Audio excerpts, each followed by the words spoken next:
welcome to our first official Girl from Greece podcast episode. I'm Mel Lathouras, and this is Katerini Manolatos. Hello. We're super excited for this to happen. We've been requested it about 20 million times. And we've been talking about it for over a year, haven't we? We have. We thought we'd launch this first episode by actually just telling you a little bit more about us. I know, our community knows who we are. We've definitely, our families know who we are and our friends. But yeah, we thought we'd just pop on and talk about ourselves, tell our story, but also tell the story of how Katerini and I met, because it was very serendipitous, wasn't it? Absolutely. So it was I think I just moved back to Brisbane from living in Cairns, and I was asked to sing for Panayiri 2020. Was it 2021? It was 2021. It was Yes. a pared down Panayiri, remember, because we were sort of in and out of lockdown. And And we were both being honoured as creative women, Hellenic women in the arts who were successful.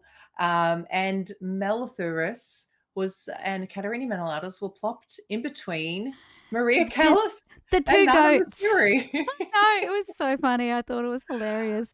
And it's interesting. I thought, I was home, and at the time I was a full-time high school teacher and teaching singing, and the weekends I would always just be a shell of a human.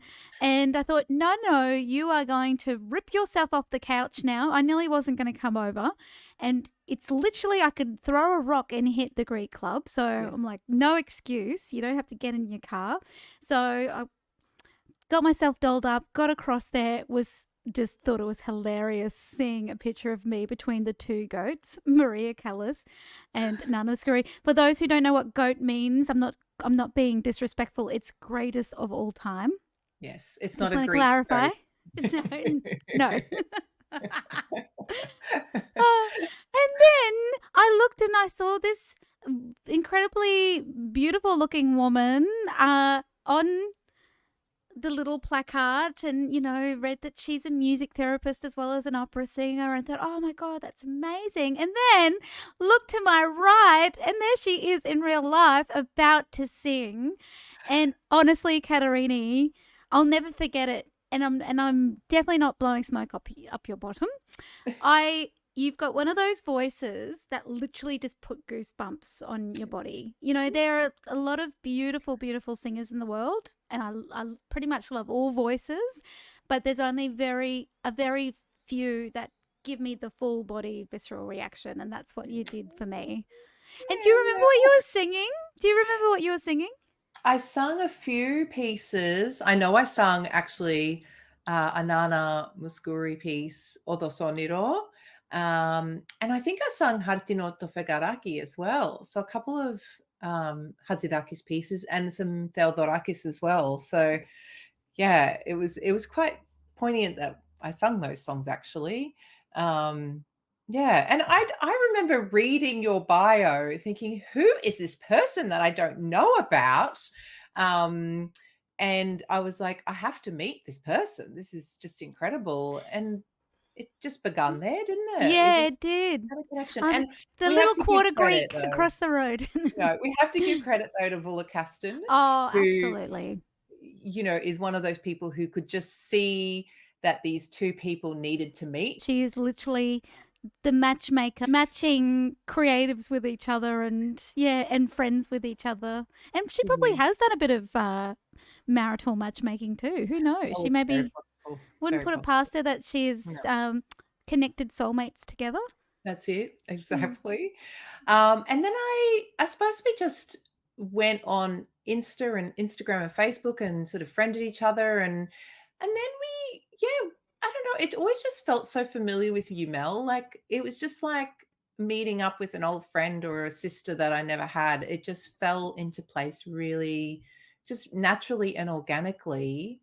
And then I suppose that comes to the origin story of the Nana project, where another matchmaker of sorts, Leo Tympicus, when I first moved back to Brisbane, said to me, "Oh, you really need to do a Nana Mouskouri tribute," and I went, "Oh, that is a fantastic. I've never thought of that." In my head, I was like, "Why hadn't I ever thought of that?" I I love Nana literally look Mouskouri. I literally look in the mirror every day and I'm presented with her. Yeah, it I just think mm. Katerini and her definitely share a strong resemblance, particularly with the glasses. It's just the glasses, honestly, and I'm wearing them more and more these days because I find I'm just not being able to see. So yes, more Nana is happening.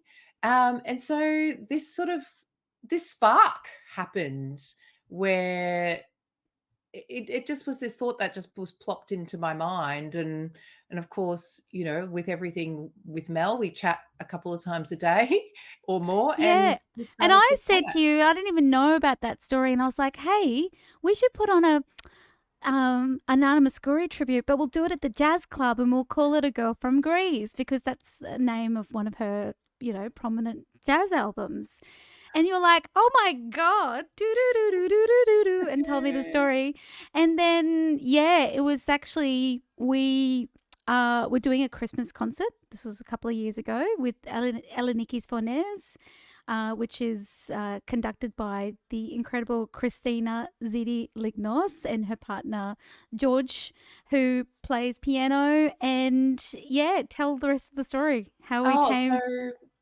so George and Christina had been sort of chatting to QPAC CEO John Kotsis, who is a very talented man, but also loves his Greek heritage and very passionate about it. So he came along to our Christmas concert, and of course, Mel and I were singing at that concert, and he met us, and he called us, I think, a couple of days after the concert, and said it was wonderful, and said, "If you've got any ideas at any stage, let me know." And that was that. And then That Mel had was come. all Katerini needed to go ding.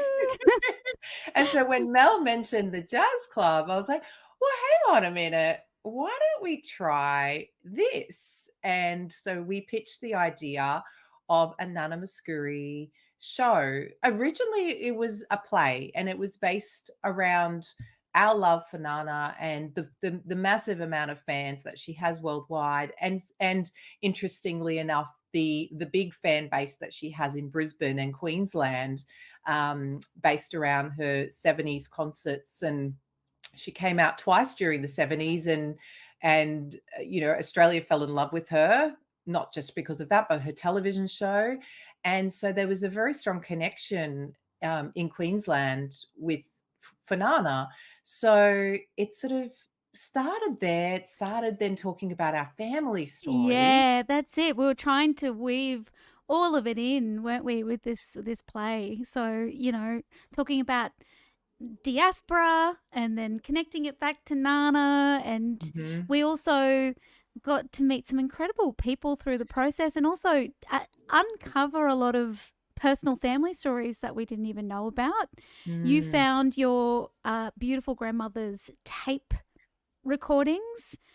So it was this lovely time of collecting all these wonderful stories, wasn't it, for this It play? was. It Mm. was it was it was a very special time, and actually, personally, my father was, up and down with his health through that time, but we managed to actually document a lot of his stories and a lot of his connections to Nana, and so we now have this amazing, um, you know, log of all of this and his beautiful voice. And sadly, my dad recently passed away, but I feel like his legacy is in that, and that play will happen at some point. Um, It's just very big. it's It's a very big. very big project, and The that's Big what Fat Greek family. that's it. And I think rightly so. QPAC recognized that in a meeting. They were like, "Oh, not yet." I feel like they thought we that really needs time to tease it out. Uh, and so we were back to, well, why don't we celebrate Nana Mouskouri in a concert for her Yes. 90th birthday, because her 90th birthday is on the 13th of October and our concert is on the 11th, which is the Friday. There's 2 shows, the 11 a.m., which is nearly sold out, by the way. I checked that this morning. Woo! It's just incredible. It's only been on sale A for a week. week. A A week week, today. A which week is just a already. testament to how much, oh my God, we love Nana Mouskouri, Mhm, don't we? mhm. As Queenslanders, we adore her. And then we've got our 6 p.m. show. There's still some seats left, but it's looking like it's going quite quickly. So we put out a community announcement notice this morning going, get in and get your Yes. tickets if you want to come.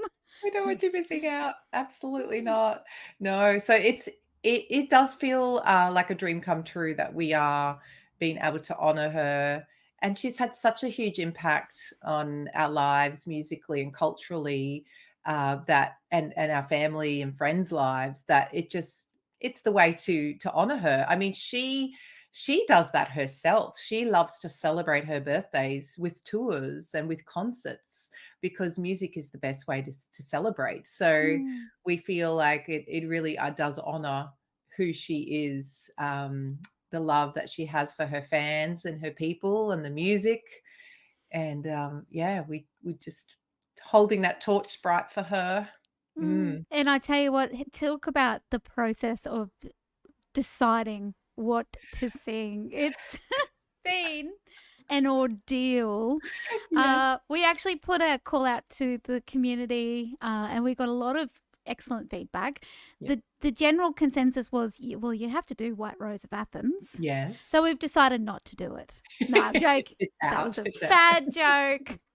No, Don't we're cast. It's okay. It's in. we're definitely doing White Rose of Athens. Yes. But we're doing quite a lot of the Greek repertoire because Mhm. that's what we do. We sing Greek. We're also we're honoring her versatility because she could sing classical music. She had a strong, beautiful contemporary commercial voice, so a lot of the pop repertoire. And she was also an absolute, I'll swear, but I'll abbreviate swear. She was a mofo, or is a mofo, I should say, at singing jazz. Mhm. Just Yes. incredible, so versatile. So So versatile. and luckily we can cross those. And I Classical just singer wanna and a jazz singer. exactly. And I just wanna, like, put a little love here on Mel because I feel exactly the same as about her voice as she does about my voice. I don't think we would do this collaboration if we both didn't love each other's voices. But, honestly, her jazz, oh, like, when she sings jazz, I saw you just I don't know what you do. You're obviously very trained and you know what you're doing with the jazz repertoire, but some of these scats and the movements that you do and what you bring to the Greek music. I mean, that's something we do within our Girl from Greeks projects and Saloni sessions as well, is sort of, bring that jazz styling into some of the well known Greek classics. You just do incredible work, Mel. And Oh, I think, mate, thank no, you. the I really audience is just appreciate that. they're going to get such a treat. And your Greek is just, It's definitely improving. So I just want to make a point that I'm actually a quarter Greek. So my grandfather was Greek. He married an Australian, and my dad is half Greek. And my dad married an Australian. So I'm a quarter Greek. However, I was christened in the Greek Orthodox Church across the road by Father Gregory back in the 80s. And I've always been connected to the culture and community through my beautiful cousin Goldie Lathouras, which a lot of Brisbaneites will know her. And so, yeah, the Greek, this is all very new to me, singing in Greek. But I have to say, it is literally one of the most delicious languages. It's like this, it's so interesting because, when we think about Greek culture, it's so synonymous with beautiful, fresh, lush feasts, not just food, feasts. And mhm. that's how I feel about the language and learning it. It feels good in your mouth to sing. You want to eat it. Yes. So yeah, no, I do. I've really enjoyed this last couple of years learning how to I don't speak Greek, but I learning how to sing it and make sure that it makes sense. And it's a little bit tricky with the jazz because we do want to pull the phrasing around, but you could be emphasizing the word no or and or the, and you don't know. So it's really having to go deeper and go, well, what am I actually singing about? Don't just Mm. fake this, which, by the way, I've had to do quick jobs at things. You've had to kind of fake it till you make it. But this one, there's no getting away with anything. You have to dive deep. And So really, you have. yeah, really knowing what you're singing about. But also it's funny, it's been an interesting journey in that you mentioned, I'm getting better at the Greek and singing it, but the better you get, or the further you go on your journey, the more you realize, oh gosh, I've got a long way to go. Gosh, that's a funny feeling when you're like, oh, when you get better to realize how shiz you've been. No. But it's a good thing. It's It's a good awareness, isn't thing. it? It is. It's like peeling Sometimes the onion. Yeah. it's, yeah, many many layers, and this is the thing, and it's a language that's it's so deep, isn't it? It's It got is. so much history, and Mhm. so of course, and to do it justice, you have to, as an Australian English speaking person. Um, this is actually an interesting topic, and let's talk a little bit more about it, because we have had some feedback just from the couple of people in that, well, hang on, you're not from Greece. Why are you calling yourself girl from Greece? Well, actually, I'm from Bundaberg. Girl from Bundaberg. And we've got girl from Auchenflower. Yeah, going from Walk Flower and Yeah. various inner city suburbs as my dad was renovating houses and we moved. But it does come from Nana. It comes from Nana, and it comes from her album that she produced with Quincy Jones in New York, that she was asked to go over to New York by Quincy Jones to press. And so it's full of jazz classics. And that's where the girl from Greece was coined, and we just love it. It means so much to us. It represents her and it represents us because we do have our heritage. We were both born here, but the slice of us that's Greek is always going to be Greek. And like my dad used to always say, you look Greek, you're Greek.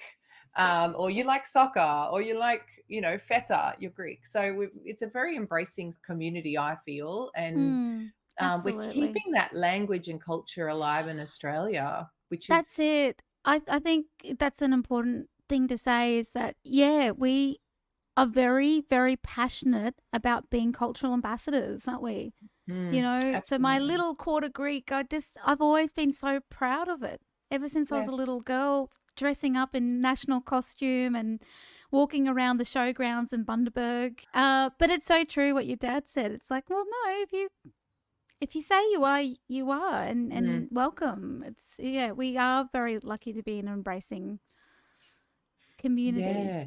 And I feel Mm, our Girl from Greece community very much aligns with that as well. I feel we have a lot of people in our community who, may identify as Greek heritage or Hellenics, but there's many who just love the Greek culture and love world music and love different cultures of the world, and are embracing that. So we have a very warm, open community around us that forgives us our little slip ups in our language, but because they know we're doing our best. And that's um it. And that yeah. it comes from a real genuine place. We're not trying to be anything that we're not. We're Australians, and we have Greek heritage. Mm.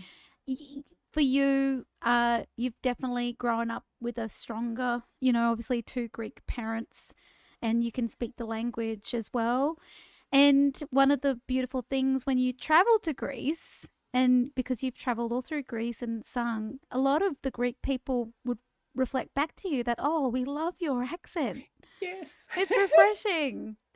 I always have problems with the word kardia when I sing, which is hard. And I was always sort of thinking, oh gosh, it's not quite exactly right. But they always just to say, oh, it's so cute. We love your accent. It's just lovely. And I'd be like, Oh, okay, great. Okay, well, I'm obviously working at trying to make it as more authentic, but it is what it is. You can hear Mm. my accent. I have a very strong Australian accent. It's there. Including, it's so cute that, you, for a long time, you've had to retrain yourself to call Nana Nana because Yes. your family, your Greek family, would call her Nana. Yes. Nana Mouskouri. Nana That was Mouskouri. that's what we knew her as. Very Yeah. Aussie. Yeah. That's it. But it's Nana because it comes Yeah, from Nana. Ioana, Yeah. and it's Yeah. Mouskouri if we wanted to be really, Really exact. Yeah. yeah, but she wasn't known as that in Australia. It was Mouskouri. Mm. So yeah, it's definitely been a journey, and Mel, you touched on you were a school teacher as well, and I think it's important for people to know a little bit about our histories of where Mm. we sort of came from. So, where did you come from to end up at this place right now? Career wise and.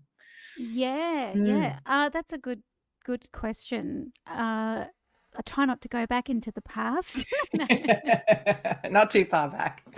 not Not too right far back in back. time. uh, no. So it all started in 1983 in Yeah. Bundaberg at the Mater Hospital there in Mm. Bundaberg. No, I'm joking. So yeah, I grew up singing classical music. I had a beautiful singing teacher, Robin Edgar in Bundy. And I auditioned for the con thinking, because I really wanted to be Maria Callas, actually. Don't get me wrong, I love Nana Mouskouri, but at the time, growing up, she was a beautiful face on a record cover for me, and then of course I always had the long hair, brown hair, and would always be dressing up with glasses and, as a family joke that, oh, look at the little Nana Mouskouri, that kind of thing. So it was very surface level appreciation, to be honest. But I wanted to be Maria Callas. And at 14, I even developed the Maria Callas 50-year-old warble as well. That's how desperately I wanted to be like her. Auditioned for the con when I was 17, thinking it was a sure thing. Got an A for my audition and didn't get in. And that was Mm. the only place I auditioned for as well. So it was this big rush of like, what do I do with my life? I did a year of performing arts in Rockhampton and didn't wanted to get out of the regional area, and decided to do journalism in Brisbane. So I did my 3-year journalism degree at QT, and then I had a career in media and marketing in government, and had a full corporate career as a young person and rose the ranks, tapped into the code, and every time I'd rise a rank, I felt like I was doing less and less work. It was just this very, and then leading me right up the ladder, as Serena Russo would say. I meet you at the top to find out that up the top is an existential crisis, you know. So that was a great little turning point. I decided to go overseas and thought I'd, do music over there. And I did. I was in rock bands in Brisbane as well before I left, and did that in the UK, but then had a pretty much a similar career, the corporate thing. Came back and went, look, I'm going to have to just rip the Band-Aid off and do something scary and go and audition for music again and see if I get in. But at that time, I wasn't a massive... I loved opera, but I would also go to operas and then fall asleep. So I think my body was telling me, giving me a clear signal that maybe the opera's not for you. I think I loved hearing the arias in isolation, not sitting through the whole 3 hours, And then there was always a very...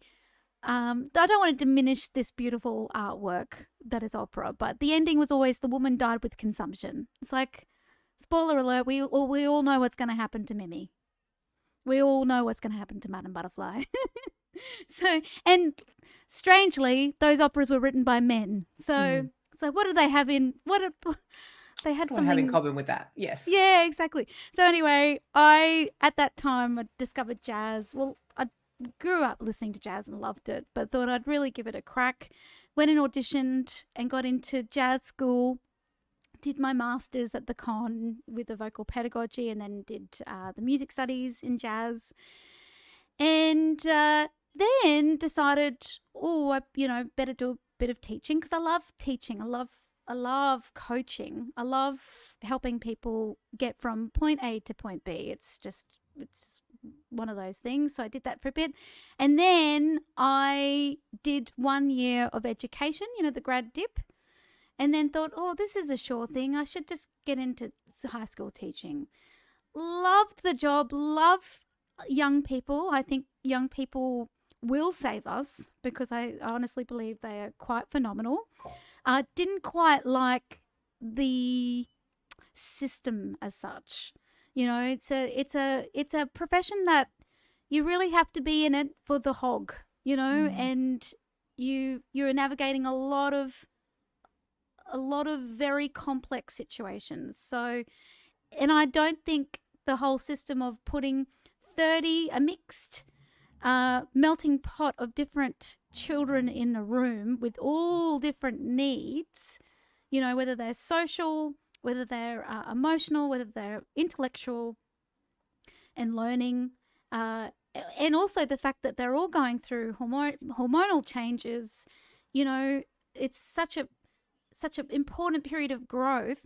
To put one adult in a room with that is very unfair to that adult, and it's unfair to the young people. So it's a system that I went, oh, I love this and I want to be here for our young people. But I know that I might end up getting some kind of disease and probably will die prematurely. That's so. I'll turn out like one of those opera characters, Mimi. She's done. There you are. She's done. Yep. And I take that sounds so dramatic, but I'm also very sensitive, very, so I just think anyone who stays in the industry for the long haul, my hat, I'm always doing this to you. I just think you're an incredible human being for sticking in there because we need brilliant teachers. So yeah, this is where I'm at. I decided to take the full plunge and go full-time singing and coaching. So yeah, created the Fearless Singer membership. So I help other singers get out there and overcome their fear blocks to the stage and their ultimate success as creatives and musicians and singers. And then I'm so lucky to be able to collaborate with my beautiful best friend Katerini. Yay. And put on beautiful shows and, and collaborate and, really create special shows for our special people, which is our community. So I just think I'm living my dream.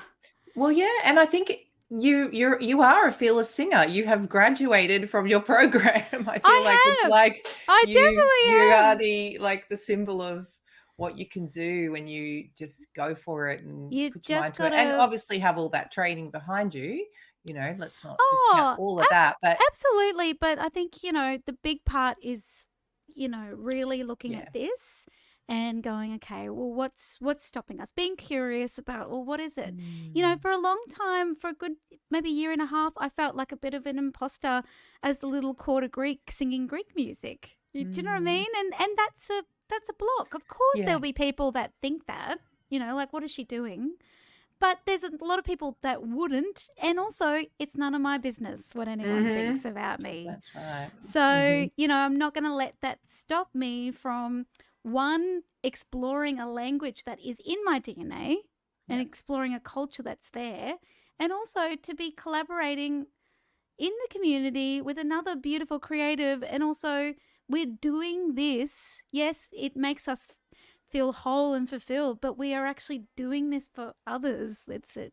We've got, both of us have got such a strong connection to the service of showing up for others and performing and sharing what we love with you. Yeah.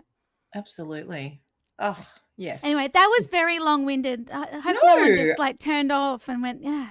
No, that was quite succinct. Like, there was a lot in there. It's not like you just sort of graduated from high school, went to this and that. No. You did ask me to go right back to the beginning. I did. And it just shows you all of the experience you had, even in the journalism, that's really helped now, in this very moment. It's just been absolutely incredible. all of these previous skills that we've both brought Nothing to is this moment. ever lost. So Mm, if you're a younger person, or it doesn't matter if you're young or old, we can decide to have different chapters at any part of our life, but mhm. none of your skills are ever lost. We're Yep. always developing them. Now, Katerini, it's your turn. Oh, I thought you'd never ask. No, no, it's really stupid. So take Um, us back to take us back. Oh 19. God, do I? 1979. So It was a I good grew up. year. It was a good year. I grew up in a very musical house, a very um, Hellenic house, lots of family around me, lots of friends. My father had a beautiful voice, and my mum grew up playing piano, and all of her siblings actually in Byron Bay all learnt an instrument. And we've sort of discovered through this whole process, and that's to come from my grandmother. That's a story that you're going to have to wait to hear. But yeah, so we were put through music lessons ourselves. And at a very early age, I was told by people that I had a nice voice, and I didn't really think much of it because I was like, "Oh, yeah, that's nice. I just like to sing." My mum and dad, one day I was singing in the car, and they said, "You've got a really nice voice. You should have singing lessons." And I said, "What? People go to lessons to learn how to sing?" And they said, "Yeah, they do." So I had to choose then between continuing on with the euphonium tuba or having singing lessons and pursuing that. And I decided singing lessons was for me. I am a Leo. I want to be on the spotlight, I suppose. You're also a double Leo. A double Leo. You're That's a it. Leo sun, Leo rising. No euphonium B flat for me. So you can look that up and see what that is. Yeah, so I sort of worked through doing young conservatorium. I got into that. I did choirs at school.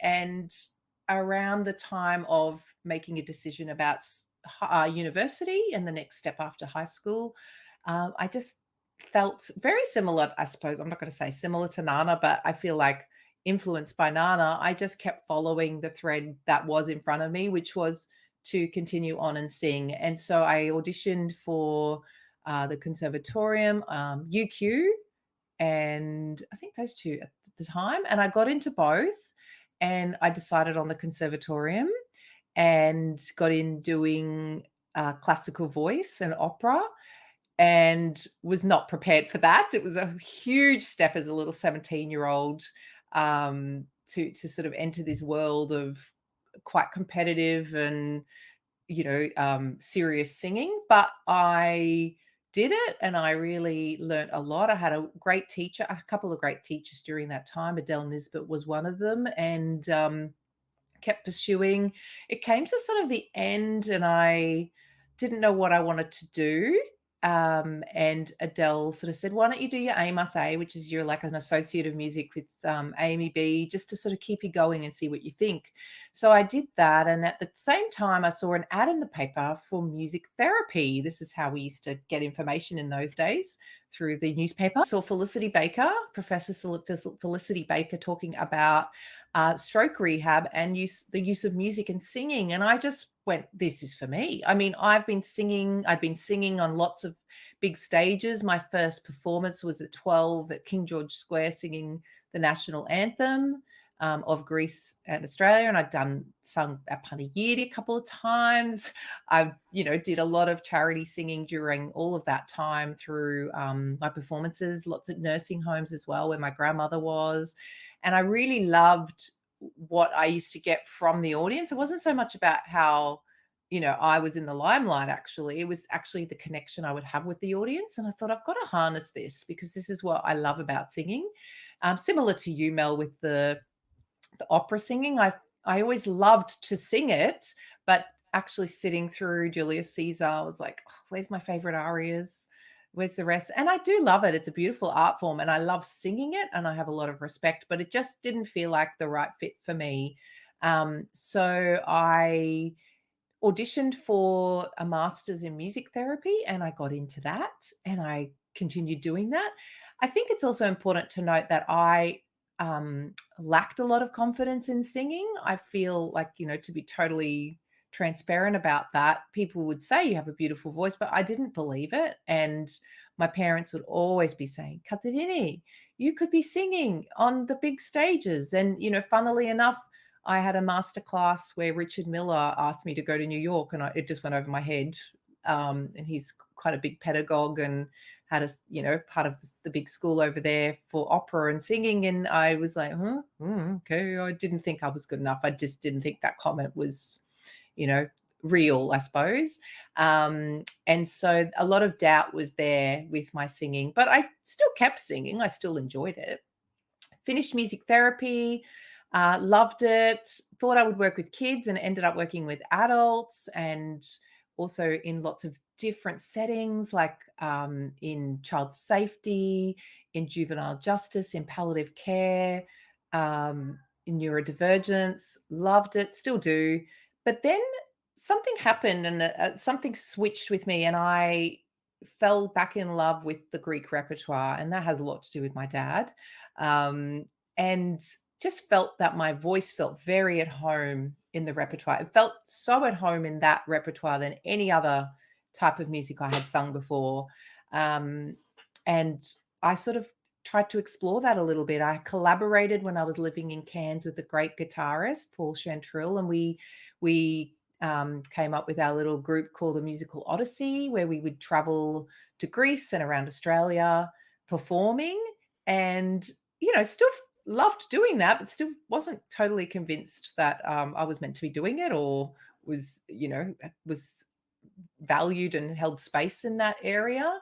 And then something switched again. I came to Brisbane and I decided that was it. I'm just going to do this. I love singing. I met Mel, and I suppose they could say the rest is history, that now I feel this confidence in myself. And it's actually not the confidence only, but it's sort of like, you know what, this is my life and I enjoy doing this, and that's what I'm going to do. And very much inspired by Nana and the greats and my parents and my family and my friends, that, you only live once and you've just got to do what feels good for you. And so and here and I that is am. and that is confidence. Confidence is giving yourself the permission to be and do exactly what you want to do, Mm, and it doesn't matter what's reflected back to you as what your skill level is or whatever it is. yeah. It's, if you have that burning desire and belief, you just, you go for it. And it's interesting, I feel like the more you've grown into your confidence, it's like you're starting to listen to all the people that go, hang on, you're excellent, you're great. When I first met Katerini's dad, John Manolatos, who just left us recently, such a beautiful soul, just really funny and creative, and I since discovered was a fantastic poet. And Katerini and Christina have collaborated and written a song, using John's lyrics as well, which Katerini performed at his funeral, at the wake. And so that first thing he said, he goes, Mel, sorry if I'm doing the accent. I I hope that's love it. okay. Please do. It's not a very good accent. Mel, my favorite singer was, oh gosh, I think I've just turned him into a South African for a second. No, you're doing great. My favorite singer was Nana Mouskouri. I loved her. I loved listening to her. And then Katerini came along. It was so beautiful. He He was just so good. loved your voice, loved your talent, and believed in you.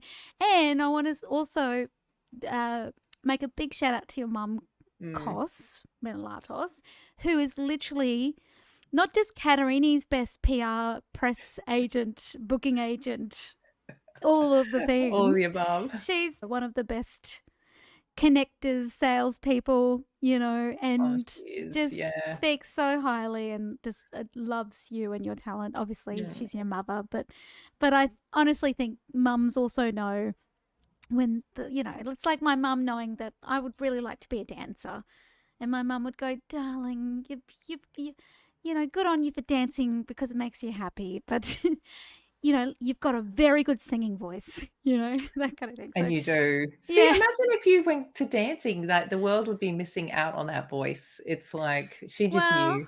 She she, knew. yeah, knew that I was also always a big-bodied child, and we lived in an old Queenslander, and I think she was always worried that I was going to go through the floor. You know. Everybody could in those Well, Queenslanders. It was that's like true. it was a That's true. moment. You think, It was "Oh for gosh." my own safety and well-being. Yeah. Yeah, Yes. no, definitely. No, So but no, that that's beautiful, Kat. That's a beautiful story, origin story. summary Mm, story, quick sort of yeah. story of the both of our lives I in I think 5 it's seconds. interesting. I feel like a lot of people would, because we're professionals. We sing for a living. We've done it for a while. I think a lot of people would just think, oh, we just plopped ourselves on a stage and oh, they've been doing it forever. And but it has been a journey for both of us in terms of finding our sound for now Mm, anyway, because that's always going to change as we go on in life, but also, yeah, finding that inner confidence and accepting and loving ourselves and loving our voice. yeah, absolutely. I think this whole process, from, you know, wherever we want to say the beginning is to the QPAC stage has, been a experience of growth. And, I think to myself, and I often say this to Mel, I don't think I could have done this 5 years ago. Um, I this 100% couldn't have. No, no, Yeah. it's just incredible.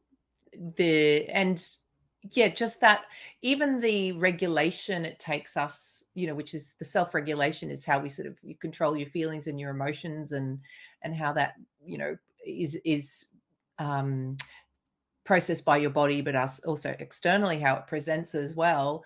That process has been, a journey in itself, just to be confident and feel calm on stage and allow our voices to do what they're sort of going to do.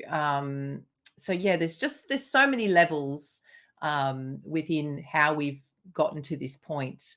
And I Mm, think a huge part of it as well, and we just really have to say this. I know we were talking about our families, but it is actually the support of huge organizations such as QPAC, mm, people that by our sides, like our director, our musical director, our band, all of the people, the countless people that are behind the scenes, sort of encouraging mm, us, helping us, financially supporting us to sort of mm, to get to where we need to go. We couldn't do it mm. without all of those people who Yep. believe in our vision. Yep. The Greek Mm. community. Oh, the Greek Yep. community. I mean, we And are a just HEPA a and HEPA, Queensland, who Tom and oh, Sula and oh my gosh. Christina. Yeah. And I George. I Yeah. think if we Yeah. start saying it, we will miss people. There's I so many know. people, I so probably shouldn't have many. said names because No, there's just literally no. there's a whole list, and that's it.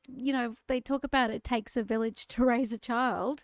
It just takes a village to do anything. Yeah. And actually, if I may quote the goat, the another goat, Celine Dion, Mhm. who just had the most iconic performance at the Olympics. It just brought me to tears. If you see her documentary, she's undergone a lot of health which affected her voice, and then she overcame that to make that extremely vocally perfect performance. Uh, she said in her documentary that if you want to get to the place that you want to get to fast, you go alone. If you want to go far, you take others. Mm, yeah. So it's so true. We're a Yeah, collective, we're a collective. and we're an ecosystem, and it's all about that, giving and reciprocity, and Mhm. accepting graciously and then giving. It's just that, yeah. So that we're all here for each other.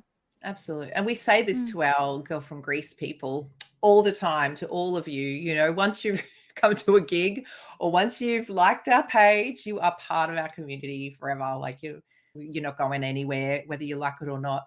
No, because it's a family, and we're just we are so blessed on this journey to have everybody beside us. And I feel very strongly that when that show opens, 11 a.m. on the 11th of October, there is going to be love in that room for 11 a.m. and the 6 p.m. show. I just know it. I just feel it. And I think maybe we get a little bit of a feeling of what Nana felt on that stage all the time and why she did it so much, because Mm. she felt this genuine connection to her people. And we see this connection, don't we, Mel? It's still so strong. We go into the Nana Facebook groups, we speak to her fans. That connection is like unbreakable. And I don't Mm. know. I just feel like maybe we just get a little taste of that, then life Mm. is good. Yes, Mm. absolutely. Hey, Kat, I feel like this is going to be a part tour. Oh my gosh. So I this think is that's good. this is Yeah. part one, Part and one. yeah, we really want to talk more about Nana and some of her stories that have really resonated with us, and yeah, have changed our perspective as well Mm. on our own practice. So I think that's going to be in our part 2 episode Yeah, coming definitely. out probably next week, I'd Yeah, say. yeah, yeah, Yeah. that's it. But if you haven't bought your tickets yet, I would strongly suggest to get on at the QPAC website. We've got a Facebook event as well, which we linked this morning. So if you go on and have a look, RSVP there. And yeah, get those tickets because I really have a strong feeling they're going to sell out in the Yeah. next couple of weeks, Mhm. if that. So maybe don't leave it to the last minute. That's Don't what leave it to the last I minute. normally do that. But we just wanna say thank you so far to everybody who's bought tickets. Oh, I mean, I know. It's like, oh my gosh, it I have no words. Can you tell? yeah. It's just Yeah, amazing. it's yeah, we're very very humbled and we're very honored and yeah, we're so excited to be sharing a Um, collection of songs that we just absolutely love and love to mm, perform and our band loves it and our music director is yeah, just having such a time of his life, yeah. yeah, getting all of these beautiful songs arranged for you. So, yeah, get your tickets and we'll do a part 2. Thanks for tuning in, everybody. Thanks for tuning Really, really in. happy to have you. Talk soon. Bye. Yeah.